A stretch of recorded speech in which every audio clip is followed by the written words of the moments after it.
Shalom, selamat sore Bapak Ibu Saudara-saudari yang terkasih dimanapun Anda berada. Saya percaya bahwa sore hari ini kita semua sudah diperbaharui dengan kekuatan yang baru setiap hari. Bersyukur kepada Tuhan bahwa Tuhan Yesus selalu menyertai di dalam setiap langkah kaki kita semua. Mari Bapak Ibu Saudara terkasih bersama-sama dengan kami di sini kita akan memuji Tuhan. Jangan lelah di dalam kita mengiring Tuhan Yesus. Haleluya.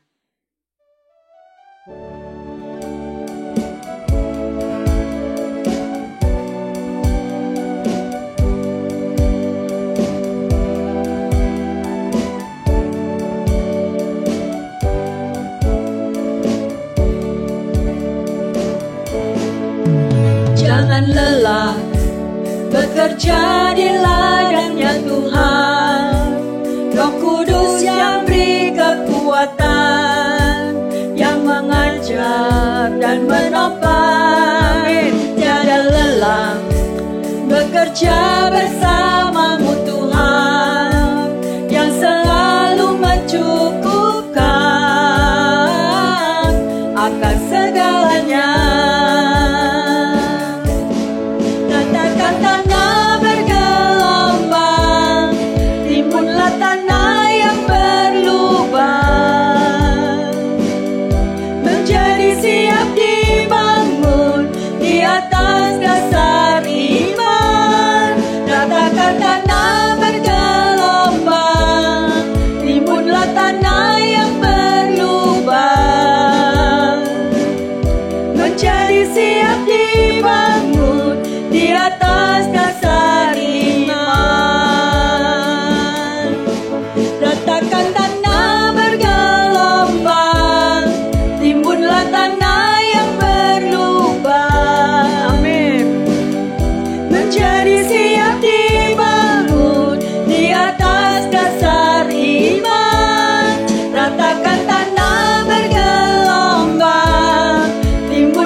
Haleluya. Saya percaya kalau kita memuji Tuhan, saudara, kita mau memberikan hati kita kepada Tuhan. Memberi yang terbaik karena Yesus bertata di atas pujian penyembahan kita. Mari Bapak Ibu siapkan hatimu dimanapun Anda berada. Berikan hati seperti hati Tuhan. Ya saudara, kita semua rindu memiliki hati Tuhan.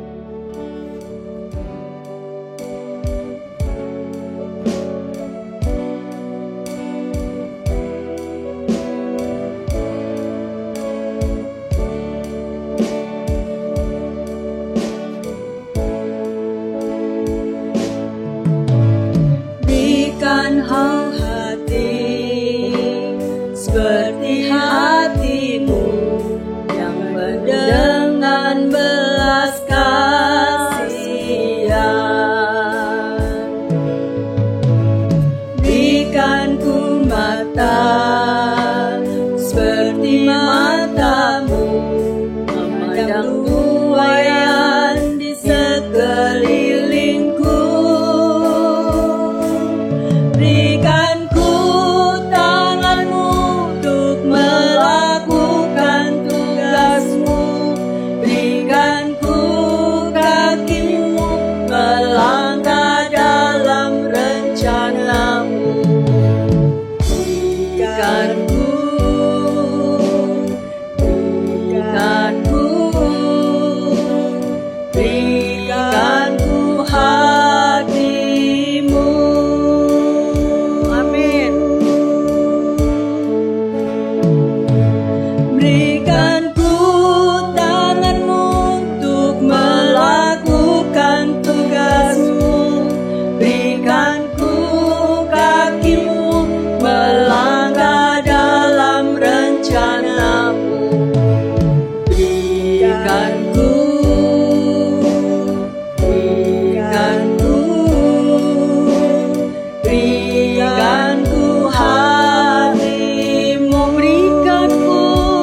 rencanamu.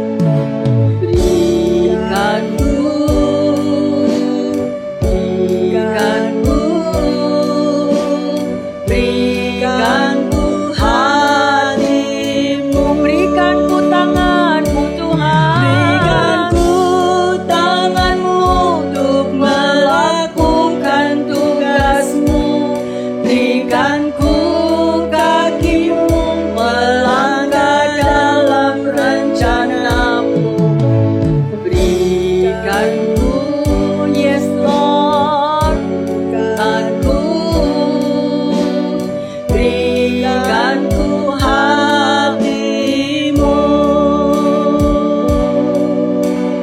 Berikanku hatimu, Yesus. Berikanku hatimu.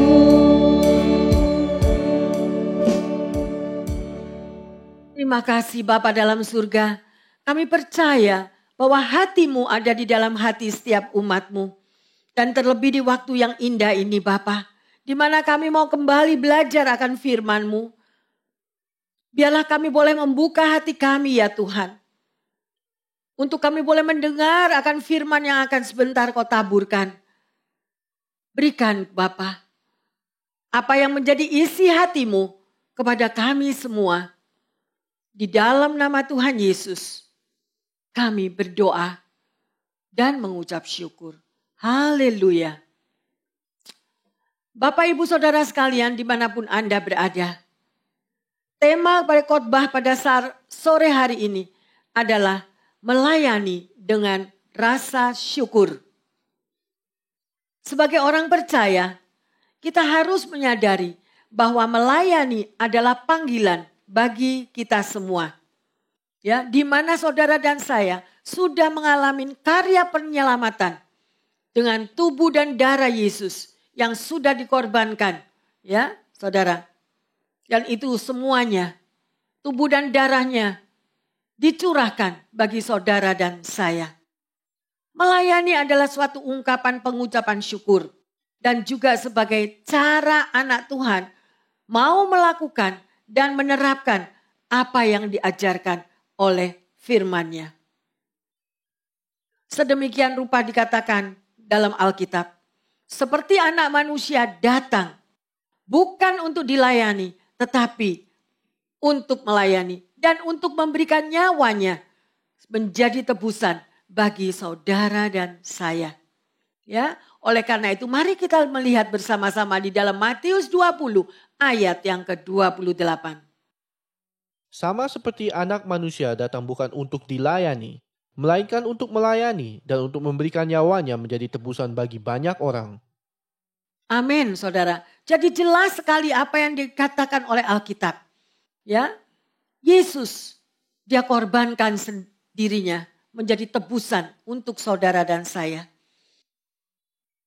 Saya menghimbau, biarlah kata melayani ini menjadi satu kesukaan bagi kita semua orang percaya yang sudah ditebus. Ya, karena Kristus telah lebih dahulu melayani saudara dan saya. Melayani Tuhan adalah suatu karunia di mana kita dapat mengekspresikan kasih kita kepada Tuhan. Ya, Martin Luther King Jr. mengatakan, semua orang bisa menjadi orang hebat, ya, karena semua orang bisa melayani. Anda tidak perlu memiliki ijazah tertinggi untuk melayani, ya. Anda tidak perlu menimbang-nimbang dan memutuskan untuk melayani. Yang dibutuhkan hanyalah hati yang memiliki belas kasihan, jiwa yang digerakkan oleh kasih dan spontanitas. Ya, saudara. Karena Yesus adalah kasih. Dan apa yang Yesus lakukan, korbankan, semuanya itu juga digerakkan oleh kasih dan spontanitas. Dari sudut pandangan dunia, orang dianggap besar bila banyak orang yang melayaninya. Ya, itulah dunia. Tetapi di kerajaan Allah, ya, justru sebaliknya, untuk menjadi besar, hitunglah berapa banyak orang yang sudah saudara dan saya layani. Ya, sikap melayani adalah sikap yang sama sekali tidak mementingkan diri sendiri. Ada kasih, ada pengorbanan, ya. Dan tidak memikirkan untuk apa yang terjadi di dalam keduniawian ini. Artinya tidak materialistis, ya. Tetapi bisa memberikan kasihnya dan mau berkorban bagi orang lain. Itulah saudara sudah menjadi ungkapan syukur kita kepada Tuhan. Bapak, Ibu, saudara-saudari yang terkasih, keselamatan adalah anugerah terbesar bagi kita. Tadi sudah dikatakan dan saudara sudah tahu semua bahwa Yesus mati di kayu salib untuk menebus dosa saudara dan saya. Ya, dia adalah sumber dari penebusan. Jika dia tidak mempersembahkan dirinya, Yesus tidak mempersembahkan dirinya, tidak mencurahkan darahnya, kita tidak pernah akan mengalami keselamatan. Dengan keselamatan yang kita miliki, marilah kita menyatakan syukur kita kepada Tuhan dengan cara melayani. Ya, melayani Tuhan dengan cara memberikan yang terbaik yang kita miliki, saudara. Kita persembahkan kepadanya dengan kasih, kerelaan, dan ketulusan hati. Mari kita bertumbuh di dalam kasih. Kalau kita mengasihi Tuhan, kita juga akan mengasihi sesama. Kalau kita mengasihi Tuhan, kita akan mentaati perintahnya. Kalau kita mengasihi Tuhan, kita akan melayaninya dan juga melayani sesama kita. Saudara yang terkasih, melayani dengan rasa syukur. Mari, adakah kita mau koreksi diri kita masing-masing? Adakah kita melayani dengan bersungut-sungut? Ya? Di dalam perjalanan kehidupan anak Tuhan, ada 3 hal yang harus kita tahu. Yang pertama, keselamatan. Apa artinya? Dulu sebelum Anda dan saya mengenal akan Yesus, kita cuma memikirkan diri sendiri. Ya, semua yang dipikir cuma me, I, mine. Artinya yang kita pikirkan adalah diri kita sendiri. Apa saja yang kita mau, ya. Apa saja yang kita kehendaki, semuanya cuma diri kita sendiri, ya saudara.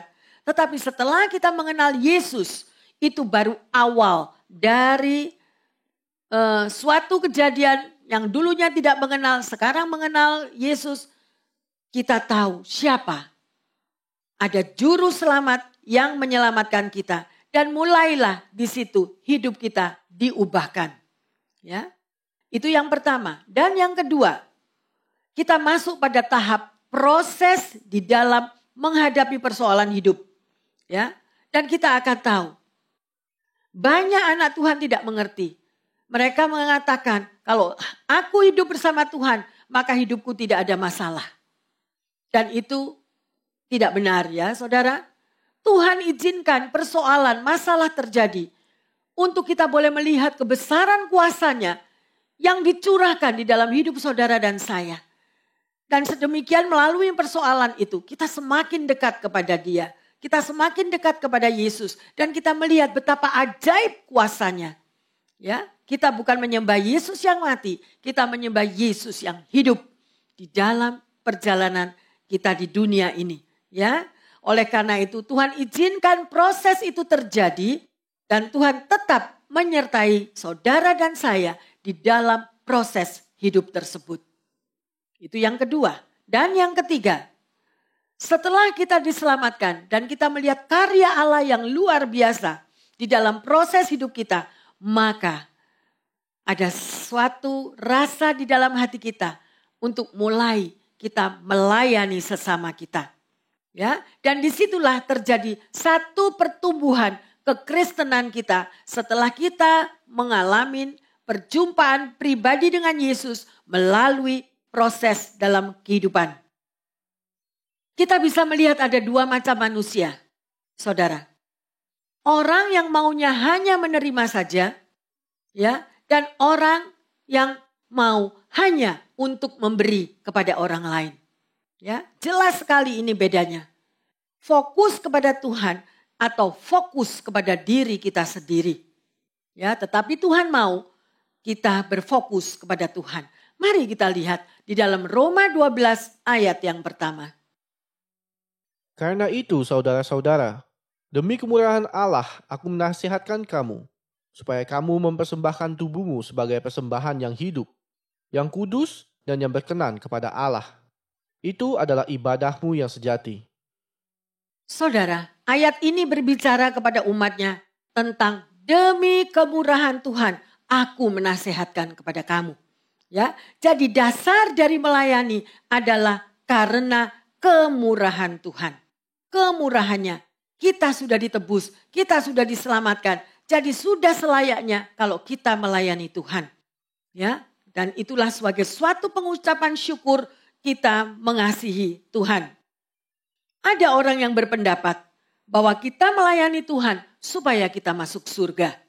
Ya, Alkitab berbicara, engkau masuk surga karena anugerah Tuhan. Jadi ada bedanya, saudara ya. Contohnya, kalau aku hidup baik di dunia, karena tujuanku nanti supaya bisa masuk surga. Berarti itu cuma satu motivasi. Itu suatu penampilan. Kita berusaha hidup baik supaya mati masuk surga. Ya saudara. Sebatas motivasi. Alkitab berbicara, kita tidak bisa menyelamatkan diri kita sendiri. Semua hanya karena anugerah Tuhan. Karena Tuhan sudah mati, menebus segala salah dosa saudara dan saya. Pengampunannya adalah suatu anugerah. Sebagai pengucapan syukur, maka kita melayani Dia. Ya, jadi kita lihat perbedaannya sangat jelas. Yang pertama, melayani untuk masuk surga dengan motivasi untuk diri sendiri. Ya. Yang kedua, saya masuk ke surga karena anugerah Tuhan. Saya sudah diampuni dosa-dosa saya. Ya. Jadi kita bersyukur dengan mempersembahkan tubuh kita sebagai persembahan yang kudus kepada Tuhan. Sekarang pertanyaannya, apa arti dari persembahan yang hidup dan yang kudus? Di Perjanjian Lama, kalau orang memberikan persembahan seekor domba ditaruh di atas mezbah Tuhan dan dibakar sebagai korban. Ya, di Perjanjian Baru Tuhan tidak menghendaki persembahan demikian. Ya, tetapi persembahan yang hidup, yaitu saudara dan saya menjadi satu persembahan yang hidup. Naik di altarnya yang kudus, naik di mezbahnya kudus. Dan apa yang kita persembahkan? Yang kita persembahkan kepada Tuhan adalah kehidupan kita. Tubuh jiwa roh kita persembahkan. Ya, saudara, seekor hewan korban disembelih mati sebelum dipersembahkan. Ya, kalau hewan harus disembelih dulu, mati kemudian baru dipersembahkan. Tetapi jika saudara dan saya ingin menjadi satu persembahan yang hidup bagi Tuhan, maka kita harus mati daging. Ya, manusia daging kita ini harus kita sangkal, harus kita dapat menekannya, ya, menyangkal diri di dalam mengikut Tuhan. Banyak pencobaan terjadi, tetapi kalau tubuh jiwa roh kita sudah kita persembahkan kepada Tuhan, kita akan mampu berkomitmen total kepada Tuhan. Tidak peduli betapa banyaknya masalah persoalan yang bertubi-tubi. Tidak peduli banyaknya dosa kita. Kita mau mengaku datang kepada Tuhan. Ya, dan mohon pengampunannya. Maka kita bertobat dan di dalam pertobatan kita firman Tuhan mengatakan, walaupun dosamu semerah kirmisi, aku mampu membuat putih seperti salju. Luar biasa anugerah keselamatan yang Dia berikan bagi saudara dan saya. Ya, dan itu merupakan persembahan yang hidup, yang kudus dan yang sejati. Ya. Mari kita lihat di dalam Yohanes 20 ayat yang ke-24. Tetapi Thomas, seorang dari ke-12 murid itu yang disebut Didimus, tidak ada bersama-sama mereka ketika Yesus datang ke situ. Saudara, kita bisa melihat siapa Thomas, saudara bisa baca ulang lagi di rumah. Ya, dia tidak ada di situ, Nah, apa artinya? Saudara bisa lebih jelas kalau saudara mulai baca ya cerita ini. Jadi artinya kita harus berserah total kepada Tuhan. Kalau kita mampu menyangkal diri dan berserah sepenuhnya kepada Tuhan, maka kita akan menemukan kehidupan yang baru di dalam Tuhan. Banyak orang tidak mampu untuk berserah kepada Tuhan. Ya, karena apa? Karena mereka mau mengontrol dirinya, mengontrol hidupnya, memanipulasi hidupnya, mempunyai motivasi sendiri di dalam mengikut Tuhan. Ya. Sebelum kita mampu berserah total kepada Tuhan, maka selalu terjadi peperangan di dalam hati kita. Terjadi peperangan batin. Ya, oleh karena itu saya katakan, kita harus belajar untuk menyangkal diri, mati daging, baru kita dapat berbuah banyak. Ya, Rasul Paulus berkata di dalam Galatia 2 ayat yang ke-20. Namun aku hidup, tetapi bukan lagi aku sendiri yang hidup, melainkan Kristus yang hidup di dalam aku. Dan hidupku yang kuhidupi sekarang di dalam daging adalah hidup oleh iman dalam Anak Allah yang telah mengasihi aku dan menyerahkan dirinya untuk aku. Amin. Saudara, bagus sekali ayat yang dikatakan oleh Rasul Paulus ini. Ya, buat kita yang menjalaninya terkadang sangat berat. Ya, dan mungkin kita akan jatuh berkali-kali. Tetapi apa yang dikatakan di Roma 12 ayat yang kedua. Janganlah kamu menjadi serupa dengan dunia ini, tetapi berubahlah oleh pembaharuan budimu, sehingga kamu dapat membedakan manakah kehendak Allah, apa yang baik, yang berkenan kepada Allah dan yang sempurna. Amin. Ya, jadi dikatakan di sini jangan hidupmu serupa dengan dunia ini. Jangan hidup kita itu kompromi dengan dunia ini. Orang yang hidupnya sangat dikuasai oleh kedagingannya, hidupnya cuma prestasinya. Ya, materialistis, maunya hidup hanya di dalam sanjungan orang, tidak mau dinilai orang kekurangannya. Jadi dia selalu menutupi semuanya hal itu, Saudara. Ya, karena kedagingannya masih begitu kuat. Sebagai anak Tuhan, saudara dan saya membutuhkan pengurapan Tuhan untuk turun di dalam kehidupan kita sehingga kita diperbaharui di dalam kehidupan kita. Saudara akan bisa membedakan manakah kehendak Allah dan manakah yang baik, yang berkenan dan yang sempurna di hadapan Allah. Jadi bagaimana saudara dan saya melayani? Yaitu dengan cara menyerahkan kehidupan kita total kepada Tuhan. Iblis berkata, take care of yourself. Ya, artinya ya pelihara hidupmu sendiri. Sedemikian. Tetapi Tuhan berkata, I will take care of you. Tuhan yang akan memelihara, yang akan berperang ganti saudara dan saya. Tuhan yang akan memberikan segala berkatnya untuk saudara. Karena Tuhan yang memelihara hidup saudara dan saya. Jadi untuk melayani Tuhan, mari kita lihat di dalam Roma 12 ayat yang ketiga. Berdasarkan kasih karunia yang dianugerahkan kepadaku, aku berkata kepada setiap orang di antara kamu, janganlah kamu memikirkan hal-hal yang lebih tinggi daripada yang patut kamu pikirkan. Tetapi hendaklah kamu berpikir begitu rupa, sehingga kamu menguasai diri menurut ukuran iman yang dikaruniakan Allah kepada kamu masing-masing.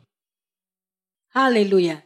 Jadi saudara dikatakan di sini, jangan menilai diri terlalu tinggi, lebih tinggi dari apa seharusnya yang sanggup kita pikirkan.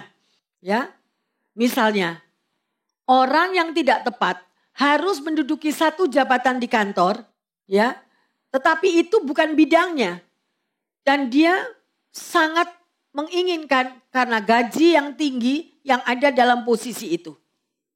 Saudara.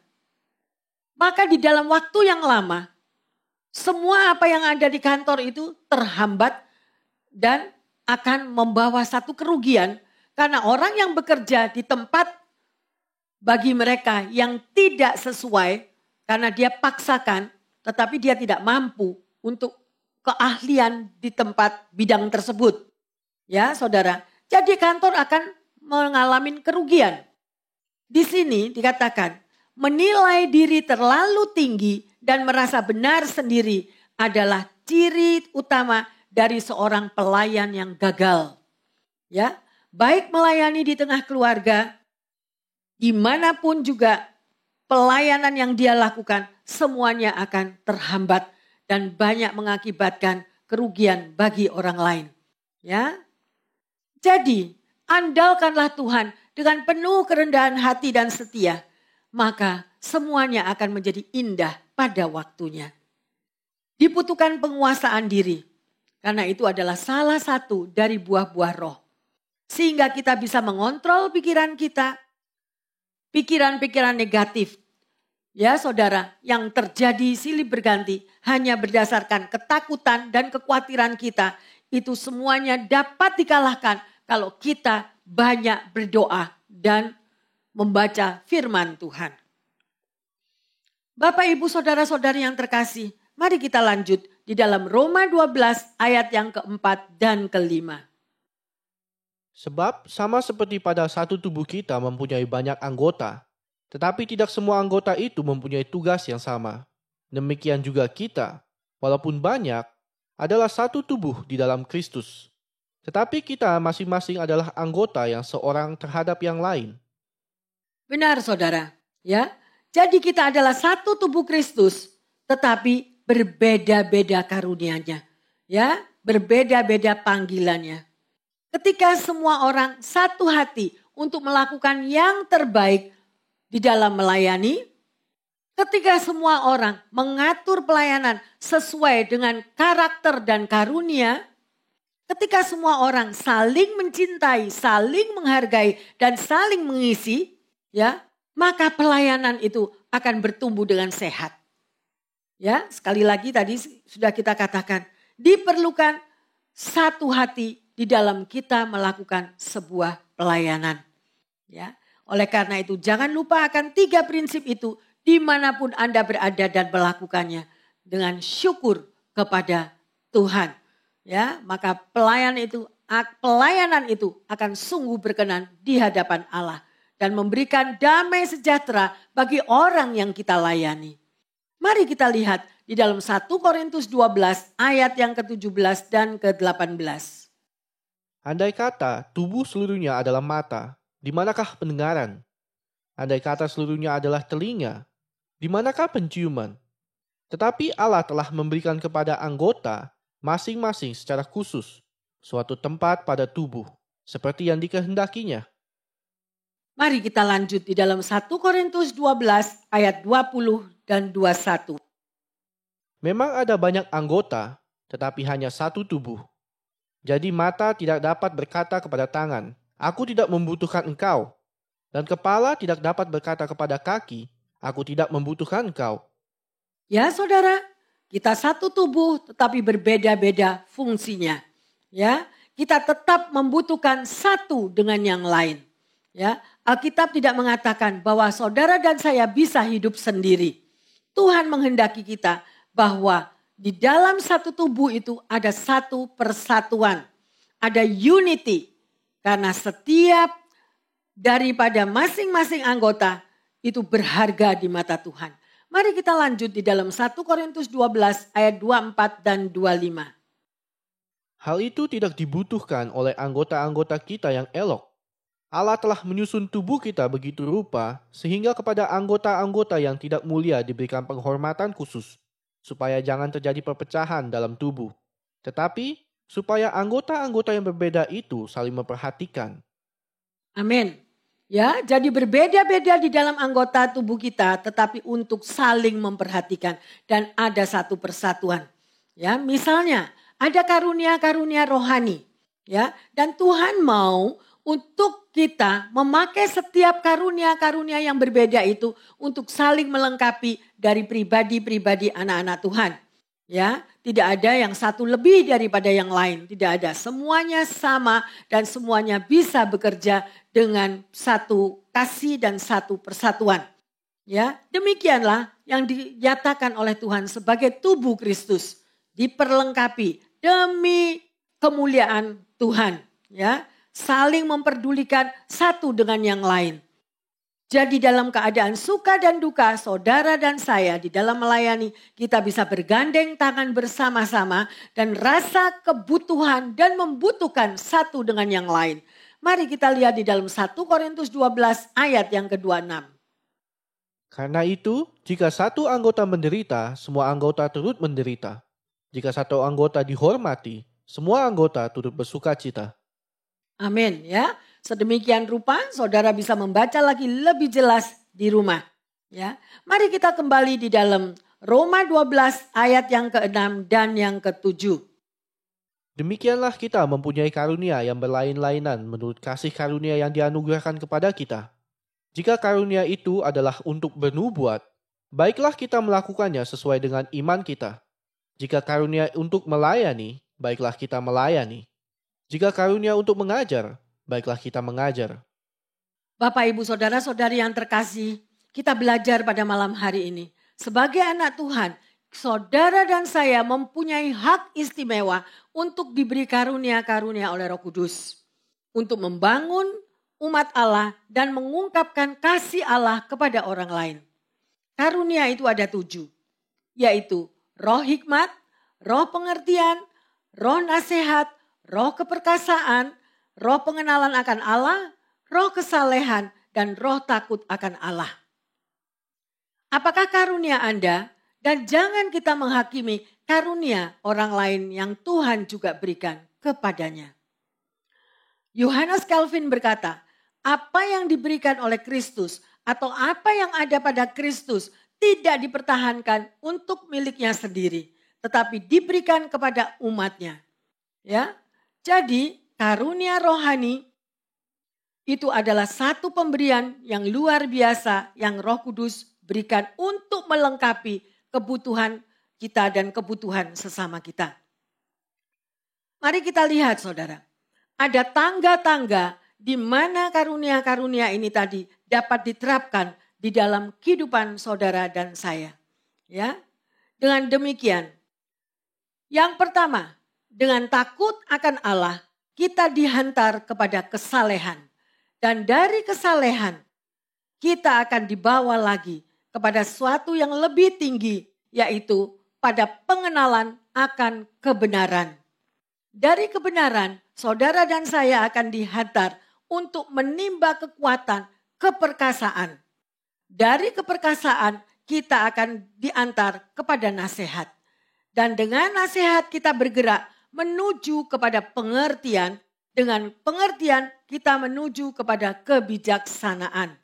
Dengan demikian, ketujuh karunia Roh Kudus itu akan terbuka dan bagi kita di pintu yang terakhir di dalam pendakian, yaitu pintu masuk di dalam kerajaan kehidupan surga.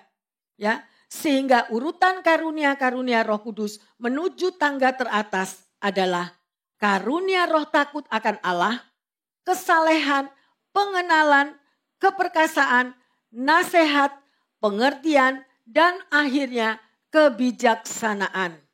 Di sini penting sekali bagi anak Tuhan untuk mengerti bahwa orang diangkat melampaui kebijaksanaan dunia ini dan tinggal di dalam kasih Allah. Sebab itu karunia kebijaksanaan akan mendatangkan kesempurnaan cinta kasih untuk kita dapat melayani Tuhan dan sesama dengan rasa syukur. Saudara, itulah keindahannya. Kalau Anda dan saya mau membaca dan menekuni akan firman Tuhan, maka Roh Kudus akan memberikan pengertian-pengertian di dalam kehidupan kita. Ya, seperti tertulis di dalam Hosea 4 ayat 6. Umatku binasa karena tidak mengenal aku. Tidak mengenal kebenaran firman Tuhan. Mengapa? Karena tidak mau baca firman. Tidak mau menekuni. Tidak mau bermeditasi dengan Roh Kudus. Sehingga tidak mengerti sama sekali apa yang dikatakan oleh firman Tuhan. Berapa banyak kalau saya bertemu dengan seseorang. Mereka mengatakan, Bu Pendeta, saya tidak mengerti kalau saya membaca firman Tuhan. Apa artinya saya tidak mengerti? Mari Bapak Ibu Saudara, mintalah pengurapan Roh Kudus. Sebelum Anda membaca firman Tuhan, berdoalah terlebih dahulu. Agar pada waktu Anda menerima firman Tuhan, Anda membacanya, maka urapan Roh Kudus akan turun dalam hidup kita dan akan membukakan, akan menyingkapkan segala apa rahasia-rahasia yang tersembunyi dan Anda mendapatkan pengertian yang diberikan oleh Roh Kudus. Ya, jadi semuanya itu ada urutan-urutannya. Dan malam hari ini saudara dan saya sudah dibukakan untuk kita mengerti. Ya, akan pengenalan karunia-karunia tersebut. Dan di sini kita melihat semakin kita melekat kepada Tuhan Yesus, semakin kita berkurang fokus kita kepada diri kita sendiri. Ya, kita melayani Tuhan dan kita melayani sesama karena kita tahu bahwa Tuhan Yesus sangat mengasihi saudara dan saya. Dan dia mau Anda dan saya menjadi berkat juga bagi orang lain. Alkitab berkata, kasihilah Allah Tuhanmu dengan segenap hatimu dan juga kasihilah sesamamu. Perkembangkanlah hubungan intim dengan Tuhan. Kita bisa melayani Tuhan di rumah, di tengah keluarga. Ya, sebagai seorang suami, jadilah suami yang baik. Jadilah suami yang bertanggung jawab.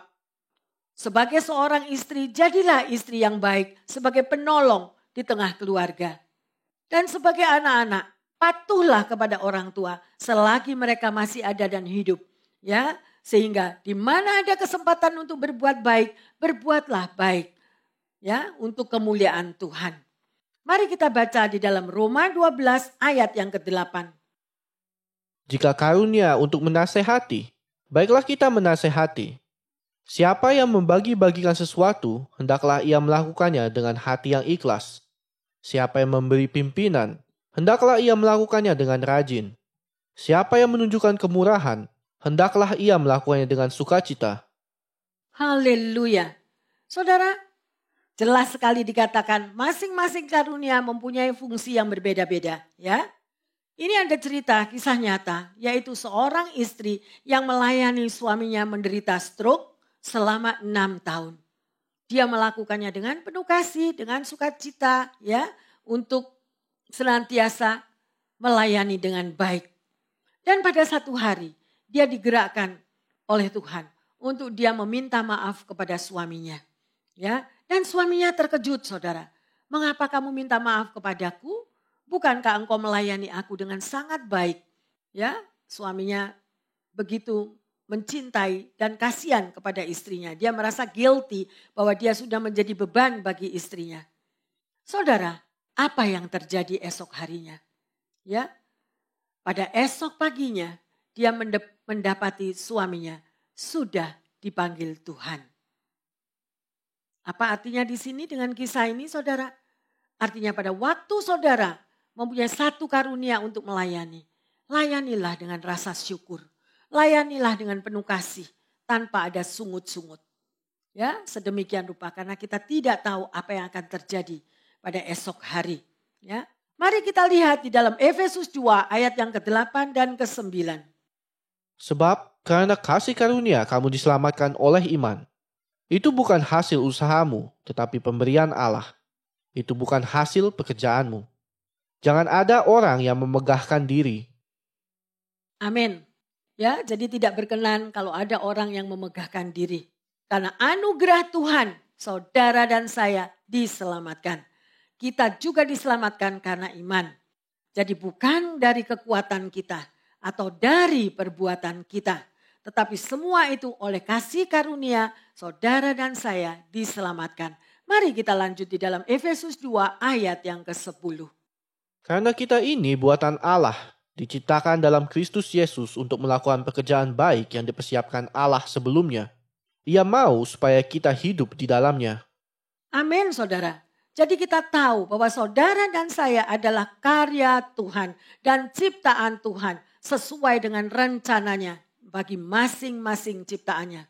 Tidak ada satupun yang sama dengan saudara atau dengan saya. Sekalipun mereka saudara kembar, mereka tetap tidak sama.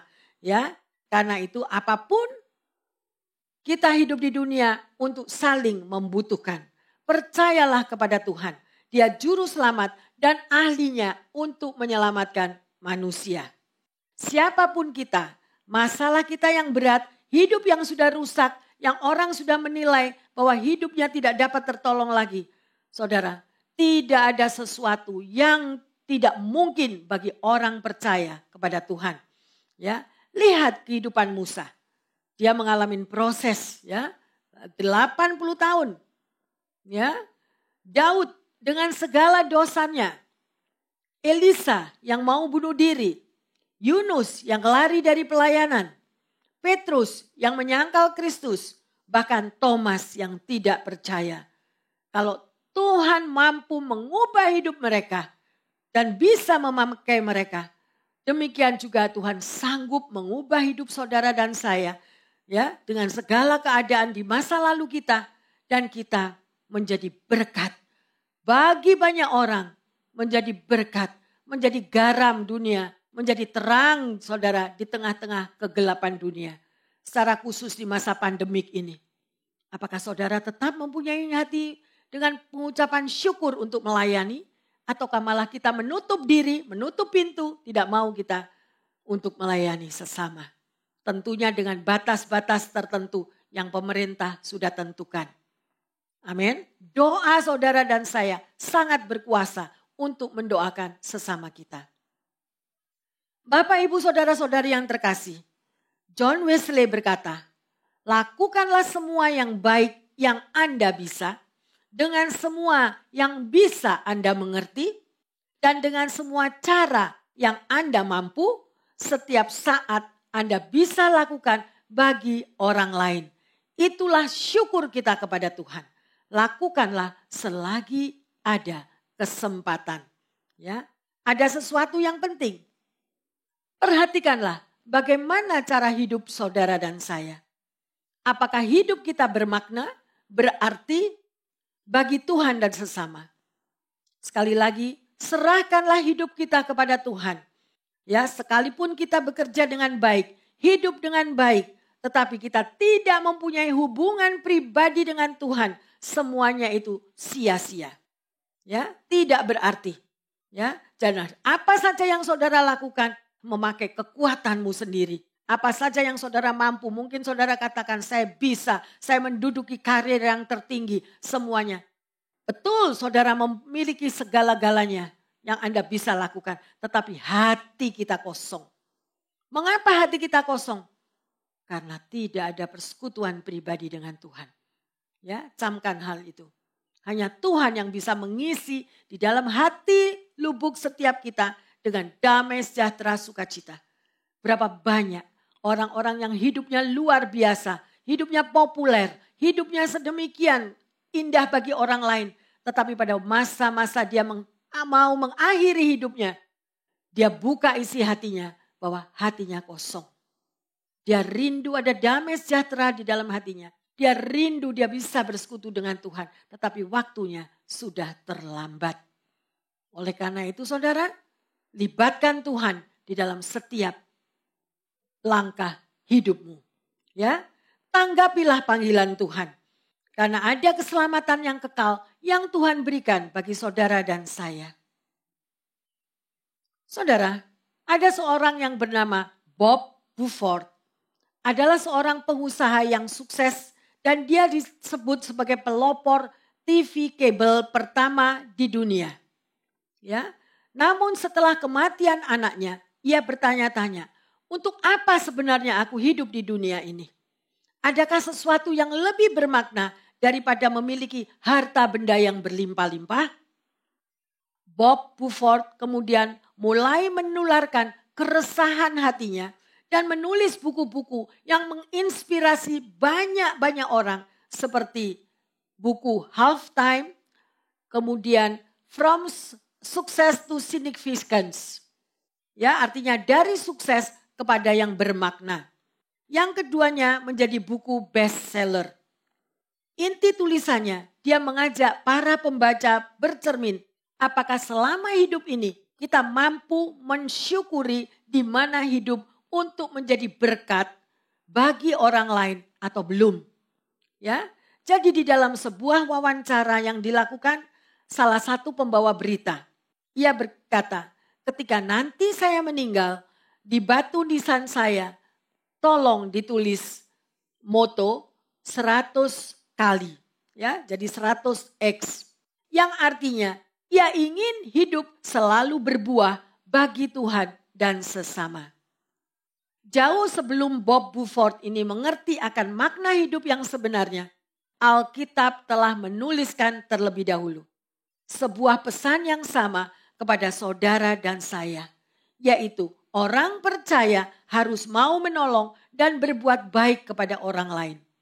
Ya, sebagai bentuk ketaatan kita kepada Tuhan dan melakukan hukum Tuhan, yaitu mengasihi Tuhan dan mengasihi sesama. Tuhan mau kita menemukan arti hidup yang sesungguhnya. Hari ini, biarlah waktu yang ada kita pergunakan untuk melayani dan menjadi berkat bagi sesama. Mulailah di tengah keluarga Anda terlebih dahulu. Saudara seiman, rekan kerja, hingga kepada mereka yang belum mengenal Kristus. Firman Tuhan berkata, jika Anda setia melakukannya, bukan saja arti hidup yang akan Anda dan saya temukan, namun kita juga menuai upah yang besar di kerajaan Allah nanti. Ya. Pertanyaannya, mengapa kita orang percaya harus belajar melayani dengan rasa syukur? Tetapkanlah pilihan untuk mengucap syukur sekalipun situasi sangat tidak memungkinkan. Hidup ini singkat, Bapak, Ibu, Saudara terkasih. Mari, jadilah pelangi yang indah di langit. Bagikanlah hidup Anda kepada sesama dan menjadi hujan berkat di ladang hidup orang lain. Maka sungguh hidup Anda akan terberkati. Amin.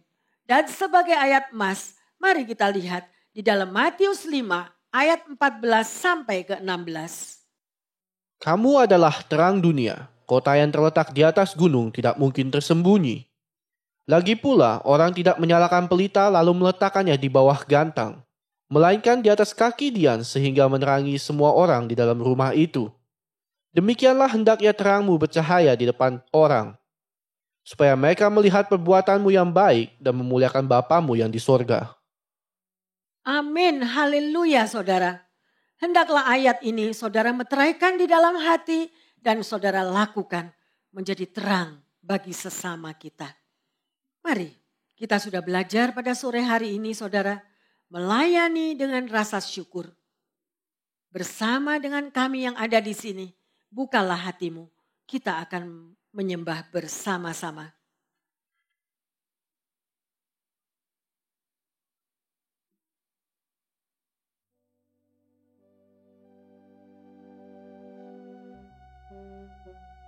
Buka hatimu saudara, beri yang terbaik.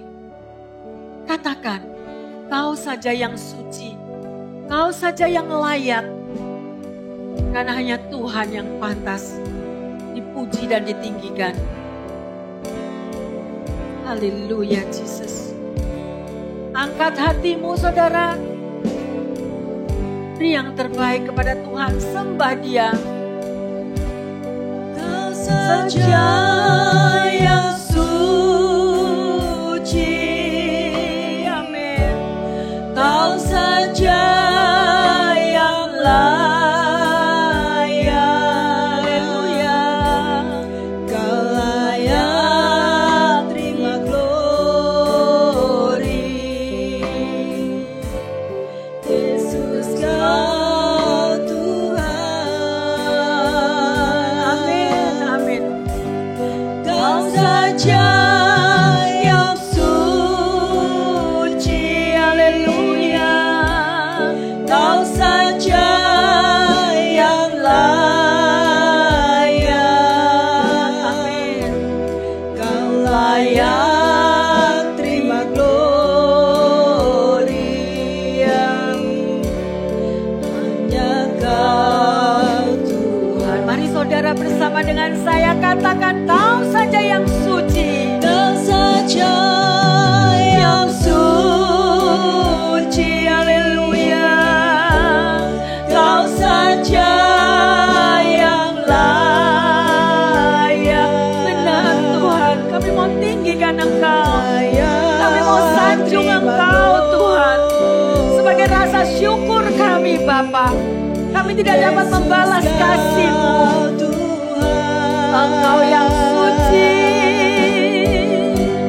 Kau saja yang suci, Benar Tuhan. Kau saja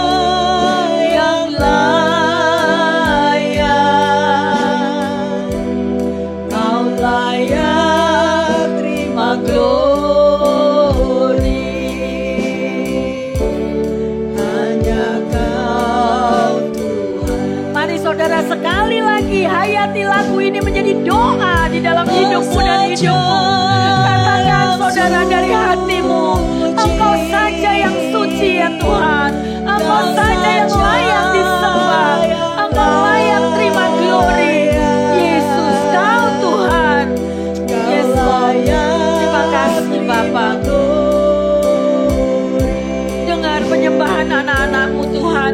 Dimanapun mereka berada. Di mana mereka boleh menyembah Engkau Tuhan.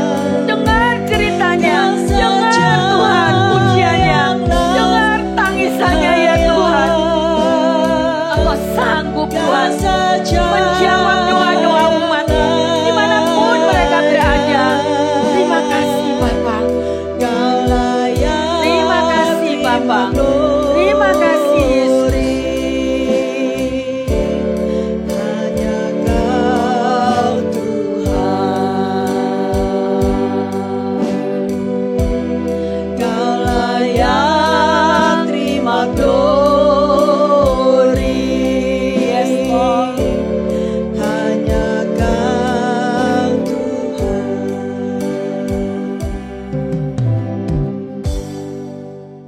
Kami bersyukur ya Tuhan. Di mana malam hari ini Engkau sudah memberikan satu pengajaran. Dan mengingatkan kami bagaimana kami boleh melayani dengan rasa syukur. Terima kasih untuk firman-Mu ya Tuhan. Engkau ajarkan kami bahwa di dalam pengucapan syukur ada kuasa-Mu yang bekerja. Membuat hati kami boleh dipenuhi dengan damai sejahtera. Dan hamba percaya bahwa mujizat akan terjadi Tuhan di saat kami mengucap syukur. Oleh karena itu Bapa dalam surga, kami juga berdoa bagi setiap pendengar firman Tuhan pada malam hari ini dimanapun mereka berada. Dengan segala pergulatan hidup mereka, dengan segala kerinduan di mana mereka menanti akan jawaban doa di saat-saat yang tidak menentu ini Bapa.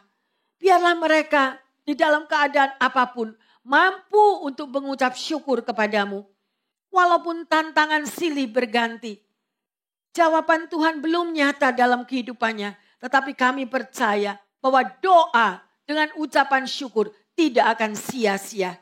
Dan kuasa-Mu akan bekerja dan akan memberikan mujizat demi mujizat. Memberikan jawaban doa dan kemenangan serta kelepasan. Terima kasih Bapa dalam surga. Terima kasih Tuhan Yesus. Di dalam nama-Mu kami berdoa dan mengucap syukur.